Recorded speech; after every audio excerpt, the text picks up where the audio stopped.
Hər vaxtınız xeyirli olsun Alidə. Sizi də, tamaşaçıları da mədəniyyət paytaxtımız Şuşadan salamlayırıq. Bugün Şuşada 7-ci Beynəlxalq Sosial Elmlər Konqresi keçirildi.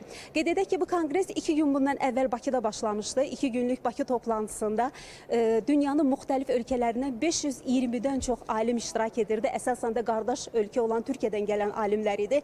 Əsas mövzu da Qarabağ idi. 2 günlük Bakı toplantısında müxtəlif məruzələr təqdim olundu. Mindən çox məruzə təqdim olundu.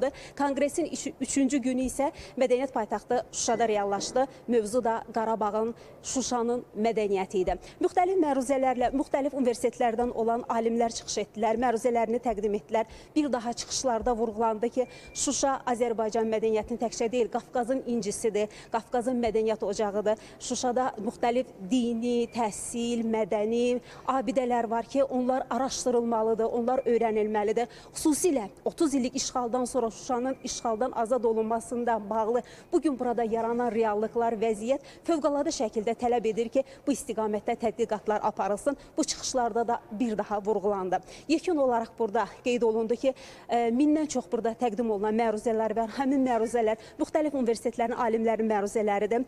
Bunlarla bağlı tədqiqatlar aparılacaq. Həmin tədqiqatlar sonuç olaraq kitab şəklində çap olunacaq və bunlar dünyanın müxtəlif ölkələrində yayılacaq, təbliğ olunacaq. Qeyd edək ki, bugünkü tədbir hələ davam edir. Yəni, konqres başa çatsa da alimlər 520-dən çox qonaq var bu konqresdə iştirak edən. Onlar Şuşanın müxtəlif mədəni, dini abidələri ilə yaxından tanış olacaqlar. Bununla bağlı indi bir qədər sonra şəhərdə tur təşkil olunacaq deyərək sözü sizə buraxıram və növbəti buraxılışda bu barədə sizə daha geniş məlumat verməyə çalışacağıq.